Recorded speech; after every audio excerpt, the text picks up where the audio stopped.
All right, so I'm gonna record and I'm gonna share my screen. And again, I'm just gonna kind of walk through step by step what I'm doing here to create kind of a journal that, that you might use with your students if you want to be able to add things later. And, there's lots of reasons why you might want to do this. The one, the big one that people reached out to me about was doing some sort of journal. And you might not want to have to think of all the prompts or, prompts come up based on what you're doing in class or how your class is doing. And so I'm just going to kind of go with that assumption that that's kind of what we're creating. But this certainly could be, for history, where you have some sort of history notebook where they're, you're dropping in information for them and they're responding to it. It could be a novel study, whatever it is. You could modify it, but I'm just going to kind of talk about it in terms of a journal. And then you could tweak it for however you wanted. So basically what I did to start, and I didn't want to, take the time online to do this, is I prepped this ahead of time. But this is the template, kind of the slideshow that I made for a journal. So I just inserted an image and then I inserted a text box on the image. You could have students modify this and decorate their journal cover or whatever you wanted to do. And then I just made a template for a place for the prompt. And you'll see a blank one just looks like this. I made a place for the prompt, a place to add the date, and then a place for kids to insert their writing. So you could set this page up however you want it to. And then all I did was duplicated it. And I duplicated it. For me, I just did 10 for now, 10 journal entries. One really important thing to remember is that you do need to insert the number of slides or more that you think you're going to use with your students from the very beginning. So you do have to have all those slides in. You can't add another slide later and have that roll out. What you're actually doing here is you're linking these slides that you've created already to their journal so that if you make changes, they roll out on their pages. But we're going to actually do that linking right now when we create the student version. So if you add in a new journal prompt at the bottom, that slide won't be linked to their copy, if that makes sense. So there's a little button that we're going to click that says link these slides you've given your students to this original master copy. And so if new slides are added later, that's gonna not be linked, and there's just no way to do that. So, that's kind of a pain because you're just having to kind of pre-think, okay, how many journal pages might I need? You could also, if you think you might want to insert new other things, just dump, 20 blank slides at the bottom of your slideshow, and you could modify those, and you could even tell students to drag them up to become a certain number of, there's a blank slide at the bottom, drag it up to be number 12 or whatever it is, you can do that. But it's just really important to know that you can only link slides that are already created right here in your master to the slideshow you're giving out to your students. So you just want to keep that in mind, even if they're just blank slides for now. Those will be linked, but you can't add in another. I'm saying this 10 times. I'm talking to you like you're fourth graders. I'm sorry, but it's a really important piece of this. It's not going to work if you add in slides later. It's only going to work with the slides you add in right now. So I made my master. I added 2 journal prompts already. The 16th, it was tell me the ways you can already tell I'm a wonderful teacher. And for my one student in my Google Classroom, how does it feel to be the only student in Ms. Gritman's class? So I've already done 2 journal prompts, and then I'm like, I don't know what I'm going to ask this person the next day or the next day, okay? So I've left a whole bunch of blank ones, blank templates here. And again, if I want to make sure, I need to have even more, because I think I'm going to do more than 10 journal prompts, I could just dump in extra blank slides here at the bottom. Just put in a bunch of, and if you guys didn't know, did you know that if you click that little button on the side of the plus, there's a whole bunch of pre-formatted slides over there that you can choose from. If you didn't know that, that's a cool little trick. So I could dump in a whole bunch of blank slides at the bottom just in case, right? So now I've named this one, it's my interactive notebook, and I'm calling it master, my master copy. So when you create yours, you want to make sure you're indicating in some way that this is your version. This is the version that you're going to be changing and modifying, not the one you're actually going to be assigning to your students. Okay, thumbs up if are you with me so far? Yeah. Okay, so now what I want to do is I want to file and I want to make a copy. And I want to copy the entire presentation. And I'm going to call this one, I don't want to call it copy of, I'm going to call this one sample in my sample interactive notebook, but this is my student copy. And I'm going to keep that in the same place. And now I have my version, that's this master. And I have this new one that I've made that is the student version. Okay, so I have two copies. Right now, they're exactly the same. The student one is just a mirror of the teacher one. But what I need to do is I need to look back at my master and I need to think, which ones of these slides do I want to be able to modify, right? Which slides do I want my to be able to add to later on? Well, this one is already done, and maybe I even leave it like this, and I just, you know, maybe, I mean, I already made the copy, but you might want to just leave this blank so that students can, you know, decorate their journal topic on their own. So I'm just gonna go ahead and on my copy, I'll delete that too, just so it's not confusing. So you're, you know, on the copy that you're giving your students, they can modify this slide and create their journal topic. You're not going to be modifying that slide anymore. You're not adding to it, right? So that slide is staying the same. This slide is staying the same. You're not going to modify it at all. You've already written your journal prompt, and same with this one, right?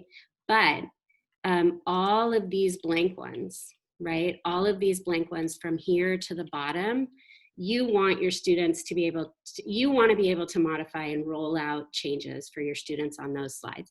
So I'm going to click on the very first one I'm going to want to change, and I'm going to shift and then click on the bottom one that I want to change. So all the rest of the slides, and I'm just going to, so see how that highlighted all those slides?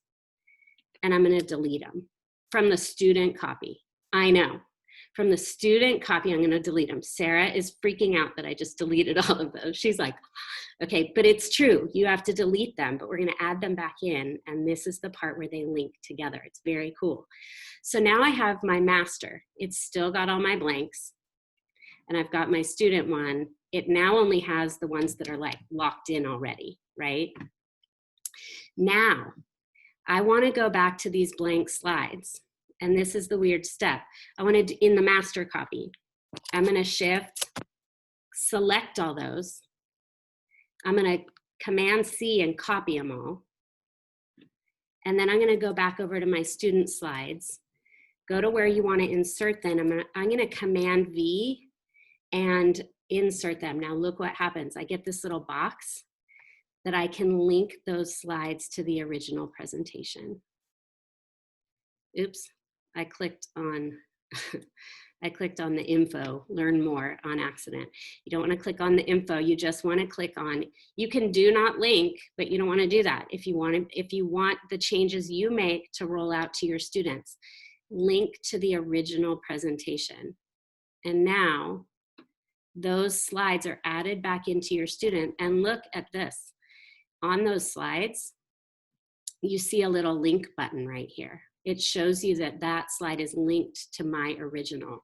You're not going to see it on this one because I didn't need to link that one because it's already, my journal prompt is already in there, right? So now, okay, I have my Zoom like toolbar thing is in my way. How do I move it? Okay. Oh, now all I can see is Sarah. Okay, so now I've got, just to review, I've got my master, right? And now they look a little more similar because I've pasted those modifiable slides back into my student notebook. But you're going to notice on these blank slides, the little link that shows you that it's linked to your original, right? So now watch what happens. If I add in a new prompt, right? I'm recording this and putting it on the website, so I have to be careful. What is the best book you read this summer? And you're gonna, you can add in the date, or you can, train your students to add in the date, right? And I've made those changes now to my master. Notice I'm on the master copy, right? I made those changes. And then I'm gonna go over here to my sample and look at this. That's the same slide, the next slide down. And now and in addition to the link, there's a little button that says update. And so you just have to teach your students to click that update button, and now my new journal topic has rolled out to their slideshow. I double checked this. It works even if you have posted it already on Google Classroom. The biggest thing is that you want to, like I did, delete any slides you're going to want to link, then paste them back in and click that button, link to the original presentation. So now another thing that's important is this is still linked. So if you make any further changes after your students have updated that slide, it's going to delete anything they've done on their slide. So let's say you did what's the best book you read this summer, and you roll it out, and whoever, your student, updates it and starts writing all about the best book, and then you're like, oh, I doubt anyone's done it yet, I'm going to change book to movie, and then you change it. If it's still linked, their work is going to disappear and your new change will come. So one way to get around that, is to make sure you've made any changes and then don't make any more changes. But you could also, train your students. They can unlink this slide. So once they do their writing, they might want to, or when they're getting started on that new slide, they might want to unlink it. And then even if you make some sort of change or tweak something on your presentation, it's not going to delete their work. So now you'll notice that all three of these journal entries now are not linked anymore because the students are doing it. And this next one still has the link button on there because you haven't updated it yet. So that's kind of the gist of it. And I could show you it in Google Classroom, but I don't know that I really even need to.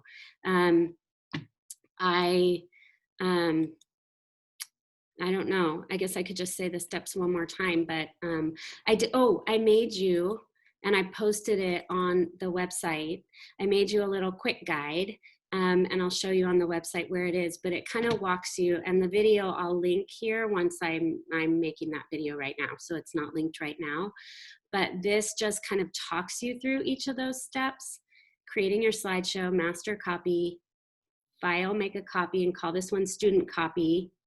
In your student copy, delete any slides that you'll be adding to later on, and then go back to your master copy, copy those slides that you're gonna wanna change, paste them into your student copy again, and then click that little link to original presentation button, and now you can share it in Google Classroom and know that these two are now linked together.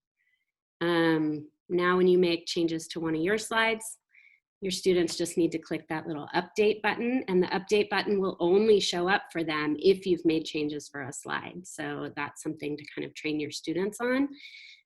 But then to remember, if you make further changes to your slide, it's going to delete their changes unless they've unlinked it. So you don't want to get in some sort of weird thing where you are deleting their work. So that's the quick guide, and I put it, I think, on remember that original video, I think it was on Slides, and we found that video of that woman who kind of explains all this, and it's down under, sorry, it's not scrolling. It's down under PD, and I did my one pager on how to make changes. So it's under PD on on the slides page, and you can get to the one pager right here. So, and then this is that woman explaining how to do it. And I'll either replace her with me with this video if it's clearer. I think it might be a little. Replace. Okay, so I'll maybe replace Yeah. replace her video. How'd you unmute yourself? You unmuted yourself just to say that. So that that is that, and I'm gonna stop sharing. And I don't know. I can answer question. I could read through the chat, or we could just you could just unmute and then ask questions, or whatever, however you want to do it. Yeah, Abby. Of course, I have a question. It's about Google Classroom. So I still am not quite conceptually understanding if I put it on Google Classroom, like let's say I want them to do journal entry number 3 as the assignment due in 2 days. Doesn't that, how would they turn it in on Google Classroom? Wouldn't that sort of mess it up? I know it's like it's locked for them and then they can't work on it anymore if they turn it in there. Yeah, I mean, that's kind of the tricky part about setting due dates on ongoing assignments in Google Classroom. You know, and that's just kind of something I think you have, you know, I don't know. I mean, we could all kind of have a little discussion about different ways to do that or how we handle it. I would just set due dates, but not have them turn it in. I would set more like a check point, right? Like, and say, I'm doing a check. Don't turn it in to me, but you should have through journal prompt number. But if I'm going to tell the kids that all their assignments on Google Classroom, I just did that over the spring and I ended up having to go, and then they got things that said late or they didn't turn it in. I had to go into Google Classroom and pretend that they turned it in, you know, or check somewhere else and do it. It was double the work. Yeah, well, or you could give a point value for your progress check, right? You could just say, but you really need to train your students then. Don't turn it in, just have it done through prompt number 4, and I'm going to give you a grade on through slide 4, but don't turn it in, just have it done. And I'll go in and check it, you know. But I see a few other hands, like Rebecca, do you have a thought on that? And Elaine, maybe. Rebecca Springer? Yes. Okay, so you are a genius. You have now solved the biggest thing I've been worrying about for the last few weeks. Mwah. One thing I did so in 3rd grade, they not only, you can tell them 1,000 times not to turn something in, and god dang it, they left, and they'll do it daily. And you're like, and I have to keep going in. So what I ended up doing was assigning it through Google Google Drive, and just had it in the drive and trained them to go there for assignments I wanted them to keep for a long time. Because I was going to ask you, is there a way to turn off the turn in button? Because even if you don't put a deadline, my kids will finish their work for the day and they're like, did that? And then they're emailing me, I can't get in today. And then I'm Yeah, I mean, you know, I don't think there's a way to turn off the turn in button if you've assigned it as an assignment, right? If you've posted it as material, right, then there's no turn in button. But then I don't think posting is, well, I don't know. I don't know if under posting as material, if you can make a copy for each student, or if that's only under. It's just material. Yeah. So what I did was, so you might. I did a slideshow with my science fair projects for all my 4th and 5th graders, and I was having them turn in every week, and it was the same slideshow every week. And if they wanted to edit, they just click on unsubmit. But what I was doing is that when each week something was due, I just changed the due date and I renamed the title. So I would keep, you know, the heading like science fair project, but then it'd be hypothesis or material. So each week I was updating the assignment with it. And then for the points, I was also adjusting the points. So that way they could see how many points they were accruing as each week progressed. But it was one way of how I could just review the slideshows on the same assignment and not hunt for it, because it's all through the Google Classroom. You just look at student work and just scroll through all the slideshows and then update the points and then change the title and then change the due date so that next week they knew what they needed to do. But Elaine, did you have to then give it, like return it to them so that they had it once they turned it in? So one thing is that I could update my grades by just returning it back to them with the new grade. So they upgraded the new points that they just acquired. And so I was just making them accrue points through the whole assignment. And but one thing is they also taught them to know that they can always unsubmit when they submit something. If they want to make changes, they could click on unsubmit. That's true. Okay. Any other thoughts about that? Yeah, Sarah. Jen, a couple of questions. So the way that I was getting started with this was I was making my copy in the master view. So under view, you can make a master copy, and then throughout time, you can actually add slides to it, apparently. So just one other thing for you to learn, maybe. But Yeah, I've never Um, done anything in, like, I know a few people have been emailing me about MasterView, and I've never used MasterView before. Okay, So it's good. definitely, Confusing. you know. yeah, and it sounds promising in that students can add where you want them to add, but they can't alter any of the slides, and that you don't have to have all of your slides prepared and ready, Okay. which, you know, is helpful when you're thinking about prompts over the entire year, or, you know, a novel you're reading or what So, might come up. right. So instead of having like a blank template that you can add the prompt to later on, you would be able to add the new prompt, but then the students would have to add a blank slide for responding to that prompt. Nope, they just click update as well. And then Oh, they see what you have done. okay. Okay. So, yeah, Yeah. theoretically. Yeah. And then Right. some teachers have what I call like 3 copies. You have them like the actual personal master copy that's Right. that you don't put in the Google Classroom. Then there's the teacher master, which you put into the Google Classroom as the assignment. And then there's a student copy, which they make a copy. And so, so when you do things onto your personal copy, you just cut and paste into the Google Classroom for the teacher master. So when there is a new slide, and then if you weren't able to link them originally, you teach the students how to copy from the teacher master that's in the Google Classroom, and they paste it into the student copy, which is a lot of work.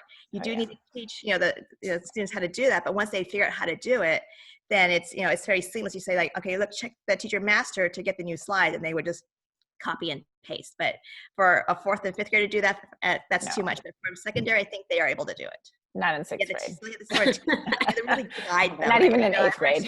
horror stories that you really need to guide them, but those who get it will get it. How to Yeah. copy and paste for the teacher master for new slides.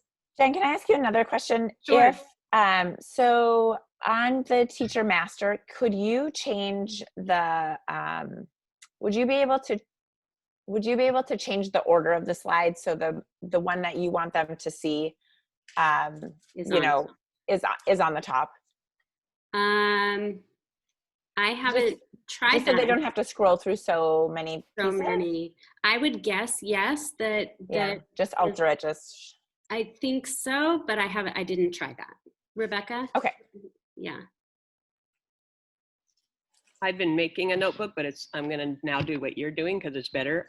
But using your trick of linking the first slide to certain slides on the way down can make it so it's not this long scroll, meaning that if I were doing reading and writing in one notebook, which I think I am because my kids are so young, I'm going to put a little tab on the front that says writing section, so it'll kind of jump down there. Anyway, so you taught me that, but I think that's a really good solution. Instead of rearranging the slides, having a couple of, of your tabs put in, that kind of space it out might be helpful. Yeah, so there's all kinds of amazing things about tabbing notebooks on Google Slides. Like there's ones that look like incredible notebooks that have little sticky tabs on the side, and those templates are amazing. Like if you search for one, I've never made that. I don't know how to make those, but I would love to learn because they're very pretty.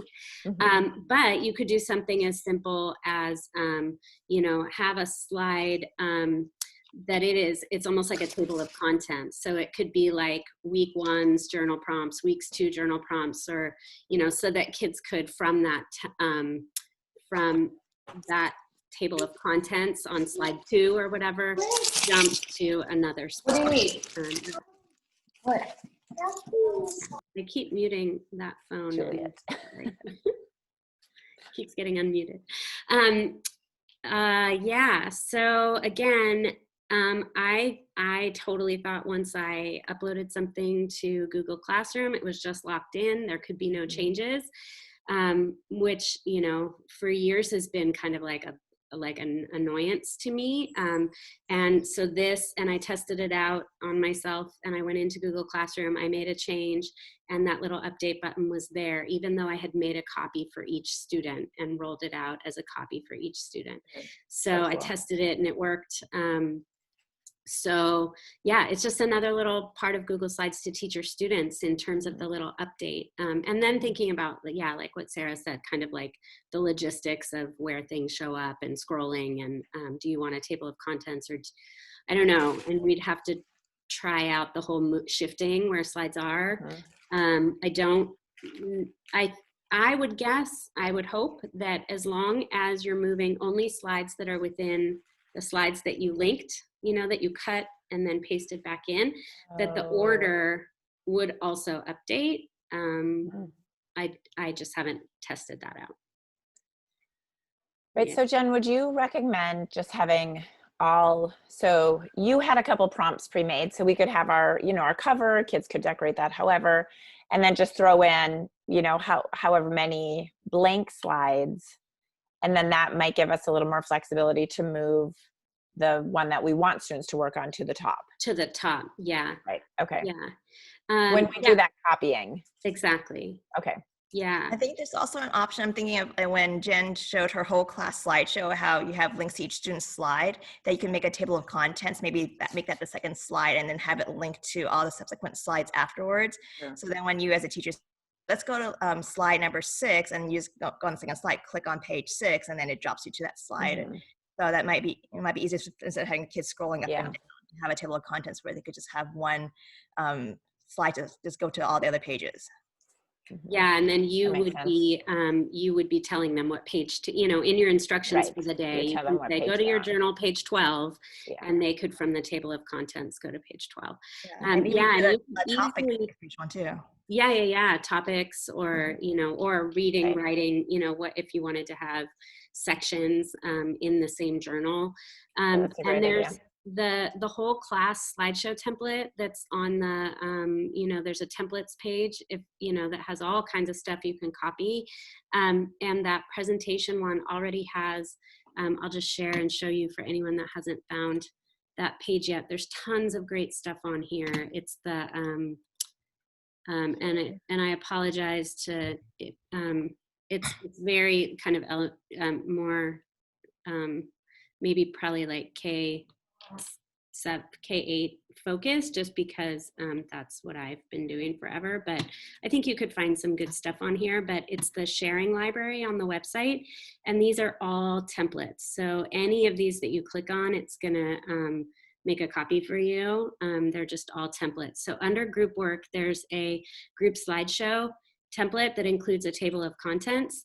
And if you make a copy of this, this could be your master, to start out with. And I mean, you'd want to modify what the slides actually look like, but you can edit these. Instead of having it be student 1, it could be journal page 1, and you would just have to, you can edit it right here. I could go in and edit this link, and instead of calling it student 1, I could call it page 1. And then I could link it to, underneath here, you link it to which slide in your journal you want it to go to. So here I could link it to slides in this presentation. And then you could pick which page it corresponds to. Abby has a furrowed brow. Well, it just So- seems like the links are already there, right? The Is it links just- are already there. Yeah, I mean, the links are already there right now. If you add a new page, or if you, then it would Right. mess up your numbers. But if you haven't added, your page. I mean, that student 1 is linked to page 1, correct? Or maybe it's page 3. Student 1 is linked to slide 3, actually, because you have, this is page 1 and this is page 2. And so it's kind of like student 1 would be page 3, student 2 would be page 4.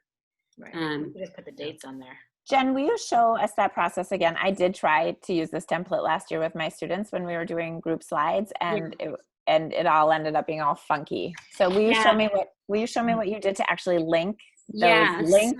So right now they're linked to all these slides, right? And if I was doing this, I might even go in with 4th and 5th grade. I'd probably go in and put the names here instead of numbers. Got it. I would write, I would fill in the names on these. To be honest with you, lately I've just been assigning a single slide to students, and it's much easier for me actually to cut and paste slides from Google Classroom from their turned in slide to a blank slideshow, and just automatically, and then throw in a table of contents if I want one at the end, because then I know who is where and it's all kind of locked in. If you're sharing this template out with students, they can very easily, by deleting accidentally a slide and then adding one back in, they can mess up your entire thing. Yes. So I actually think it's way easier to do the table of contents once everybody turns stuff in and you link things. But if I did want to, like, let's say I wanted, I'll just do a blank one so you know what I'd want to do. I would want to do student 31, right? And then I would highlight it and I'd turn it into a link. And instead of, I could paste a link like a website, right? But I could also choose slides in this presentation. And then I would just scroll down until I get to the slide that I want that student to be linked to. So again, I think it's easier to do that once everything's turned in. And it's been a long time since I've used a group slideshow like this that was set up from the beginning, because, you know, there's so many ways that it can get messed up for the kids when they're all working within a single slideshow. Not to mention just like Google tends to kind of slow down when so many people are on one document. So like if you were at the anti-racist teaching thing, like trying to all add notes into a group, you know, that had 25 slides that all, you know, people from 25 accounts were all writing in at the same time. It was kind of glitchy. So that's one. And then number two is that students can easily, even if it's on accident, I mean, they can sabotage for sure on purpose, but they could also just accidentally delete something. And then it makes all these links, like you have to go in and redo them all. So I love the idea of the group slideshow. The template itself, I don't use quite as much anymore because I'm just efficient at quickly copying and pasting their slides over. So, but anyway, there's all kinds of cool stuff on this page if you want to browse around a little bit. Like that's awesome. Templates for all kinds of stuff. So, Jen, can I ask you another question about the copying and pasting? Yeah. So when I was doing a ton of copying and pasting last year, would always ask me like, do you want it in its original form? Yeah. And I always chose yes. But, you know. So I think that mostly matters if you have created a slideshow that has a certain theme. Like I made it, like if let's say I choose a theme when I'm making a PD presentation so that all my slides have that similar font and some similar layout. And then I go and I find a slide in one of Rich's presentations, right, that he did that totally fits what I'm, you know, like we've been sharing some of our PD stuff. And so I might want to grab a slide from one of his slideshows and paste it into mine. And it says, do you want it to be the original format? And I'm like, no, I'd rather have it fit the style of mine. So I think that's kind of where that comes in. Okay, thanks. Hey, Jen, I have a question. I can't quite visualize what Rebecca was saying in terms of the notebook that has a section that's like a writing notebook and a reading notebook and the link. Do you have an example to share of that? Because it seems really helpful, but I can't get my head around it. Yeah, so I would ask, I don't know, Rebecca, if you have a sample that you want to share with us. And if not, I could just show you what I would do if I wanted the one I made as my master to be part journal and part reading notebook or something. I could show you that. So we could do either one. Yeah, because just how the kids could easily get from one to the other also seems really helpful. Yeah. So I downloaded separate notebooks, a writing one and a reading one from Teachers Pay Teachers. What I liked about it is they had the tabs down the side, as Jen was saying, and I was like, how do I do this? And what I also liked about it is they were able to make sections of it that weren't editable, because unfortunately, if you want the kids to write on that slide, you have to make it editable. So I figured out how that they're, you know, doing what they're doing, then loading it at the background for the stuff they don't want to change and then putting the boxes on it. But what I had been doing was playing with the idea of having two separate notebooks. But remember, my little dudes are coming from 2nd grade and 5 months at home. So seeing what Jen just showed me is making me think that, you know, getting them to be familiar with using one notebook is going to be better. But her teaching me that I can actually make a link to go to a section of the slideshow is allowing me to think that that might work without them just scrolling forever. So I don't have an example. She just gave me that idea. So I could just really like quickly show you what I would maybe do. So I'm going back to this is my journal, right? And my students have decorated it.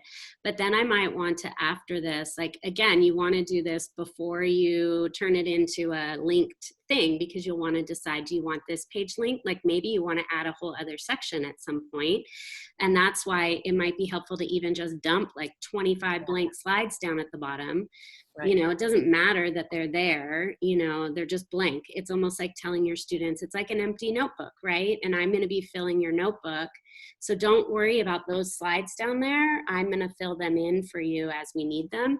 But so I might insert a slide here after the cover. And I could just do insert a text box, and it could say, you know, journal pages, or it could just say journal, right? And then it could say reading responses. I don't know, I'm kind of just making this up. And it could even say writing practice, right? And then, so then let's say my journal starts on page 3. So I'm gonna highlight that and link it.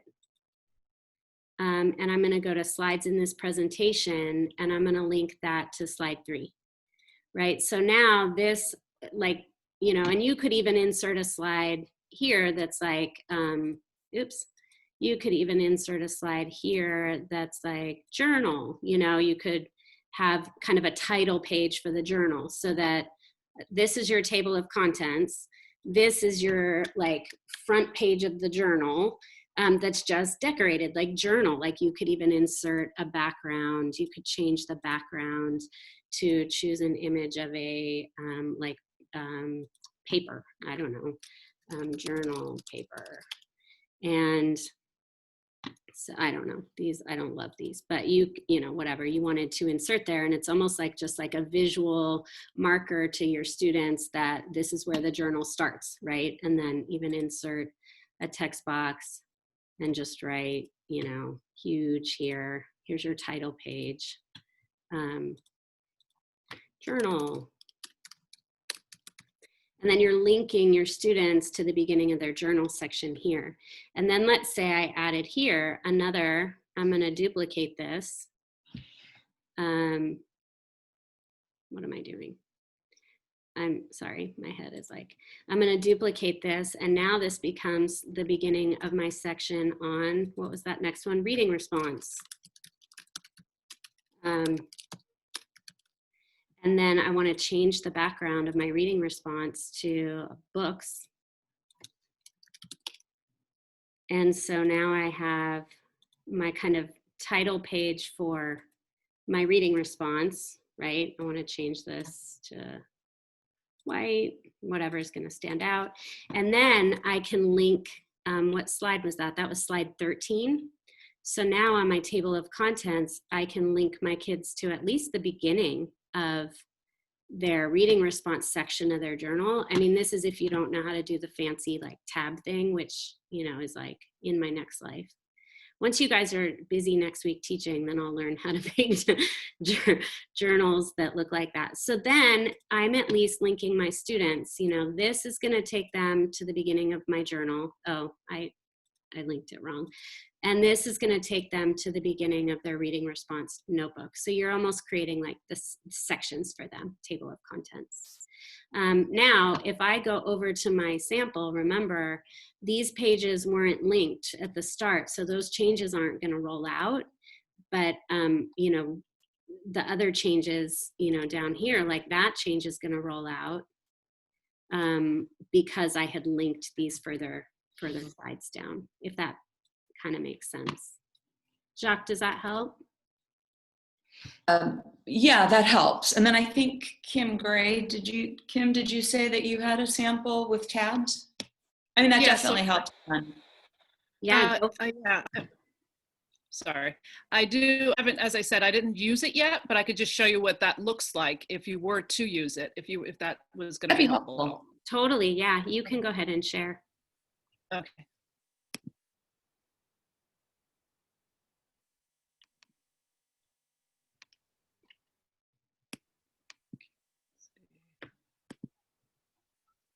Can you see it? Oh, yeah. Yeah. I love it. Ooh, nice job, Okay. Kim. So yeah, so this is, then the student would click on a tab and they could go automatically to that slide. Yeah. And then they would go to slide 4 like that. And then if they were to go a different, like reading, writing. So then this might be the writing one, and then they would automatically go to that slide, and then there would be something else there. So that one works. So you Did just you click get it the- on Teachers Pay Teachers? Did you? Or did you find- No, this one was a free one that was from Facebook. Oh, cool. Really? Impressive. And if you, I don't know if anyone's on, Facebook, Twitter, if you search for this stuff, there's so much out there that people share. Twitter, I find, especially for ed tech, has so much stuff. And so and a lot of times you don't even have to have a Twitter account to search for things on Twitter. So you could even just get on there and search, like interactive notebook or Google Slides journal or whatever, and see what comes up. Or even just Google Slides journal template and, see what kinds of results come up. There's so much out there. And that's on my, kind of later down the road to-do list, is to learn how to make it look so pretty like that, to make it like a composition book with tabs and stuff. Yeah. Kim, are you able to alter that one at all? Yes. Yes. Yeah. Okay. That's my own copy. Yeah. That's I your just- copy. And don't Right. forget that you could turn that now into interactive, as long as you Right. delete, then paste back in. Like, make that that's your master. Add in any slides in each Right. section, a bunch of blank slides in each section, or some already filled in. Make your student copy. Then from your student copy, delete, then add back in and link them to your original. And then even that slideshow will be, you'll be able to roll stuff out in there. Yeah, that's very cool. Yeah. Now it's just a matter of finishing it. Yeah. Or doing it rather. Yeah, yeah. So, but super cool that that there's a way to link, the changes. I think that's just like, for me, that's mind blowing. Like, I'm thinking of, I did so much copying and pasting from a master into student copies last year for this huge social studies project. And like, if I could have just rolled out the changes to them on a blank slide, I mean, it would have saved me so much time. So, yeah.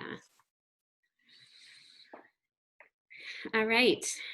I don't think I'm going to read through the chat with you all sitting here, but if anyone asked a question there that didn't get answered and you want to just unmute and throw it in, otherwise I'm happy to hang around and talk a little more, or that's kind of all I had for this morning.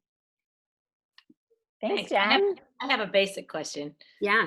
You don't have to all listen to it, but when you're making like that blue, for the cover, the blue, do you Yeah. have to make a text box so that they can actually write it? And when you said they can make changes, don't you have to do something to that slide so that Yeah, they can? so I searched for an image of a journal and I inserted that image, and then I created a text box over the cover so that it's just blank, so that then, but you could even let the kids add their own text boxes and images over that journal, right? Well, I saw you delete it. That was my question. Like, I saw you delete it, and then you said they can just put what they want on there. But my understanding was that if you don't have a text box, they can't put anything on it. Well, if you want them to just do text, then I would insert the text box for them and tell them, go ahead and go in and add some text in the text box that's already there. But if you want to leave it a little more flexible, and kids, know how to add a text box or an image, then they could kind of do all that themselves. Okay. And if I were to do it again, I might, like almost make it look like my Peachy folders in high school or whatever, where I had like done little, like graffiti writing on it, or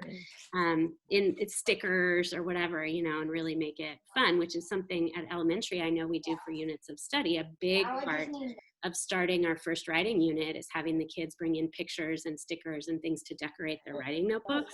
So that's like a whole day right there. And you're teaching them some Google Slides skills, like in the process. So then they have those skills moving forward to use in future slide presentations, Yeah, I guess I just thought it was locked on there so that they couldn't, but they can put things on top. Yeah. They'll be able to, because you've assigned them their own copy, they'll be able to modify that cover slide. They'll be able to modify that cover slide in their own version. Yeah, Thank you. totally. Then could you, go ahead. Sorry, Jessica. Oh, hi. I'm a new teacher at Ocean View. Hi. Hello, everyone. I have a Welcome. quick question to follow up on Abby's, which is if you're working with very littles, like first and second, and you were to decorate that journal, instead of having them search the internet for images, and you just wanted to place a bunch of Yes. images that they could then pick and drag in. Yeah. If you did that in the master copy, then in their copied version on Google Classroom, then they could still Yes. manipulate those images and drag them in. Totally, because they have that's a great idea. I love that idea. So they have their own copies. So one kid could move the smiley face to the middle and another kid could move the smiley face, but that's on their copy. So it, they would all look different. And that's a great idea. What you couldn't really do is like personalize a name on one, and then roll it out as a copy for each student, because the text then would be this, you'd have to share individual ones with students to do that. But you could, make one really clear text box where it says, put your name, and then like the text that they added would be their name, but they could move the pictures around. Yeah, for sure. I love that idea. Yeah. Okay, great. Yeah. Thank you. Yeah. Sarah, did you have another one? Yeah, I wanted to ask, I like to give my students actual stickers, and be like, oh, add that to your journal. Yay, another great week of writing. Yeah. Could I theoretically go in and add stickers to my individual students' journals? Yes. I could go see them again. Yeah. Okay. You could. Yeah, because these are assigned, I'm assuming you're assigning on Google Classroom, so you can open up their individual copies and paste in. And I last year made some Bitmoji stickers that are really fun. And I just kept a little folder and I'm doing Bitmoji, a little bit about Bitmojis and different ideas for using them tomorrow, if, same time, 10. And that's one idea, is to create a folder in Google Drive where you've pre-made a whole bunch of great work, little emojis. Totally. And you can just grab Copy and paste it into theirs, right? Into theirs. Yeah. Super. Thanks, Jen. I like that. So Awesome. fun. Yay, I can't wait. Yeah. Yes, thank you so much, Jen. This is You're great. welcome, you guys. I'm so happy to put it out there. It's really exciting. Yeah. That's awesome. Thank you. Thank you. Bye, guys. Bye. Bye.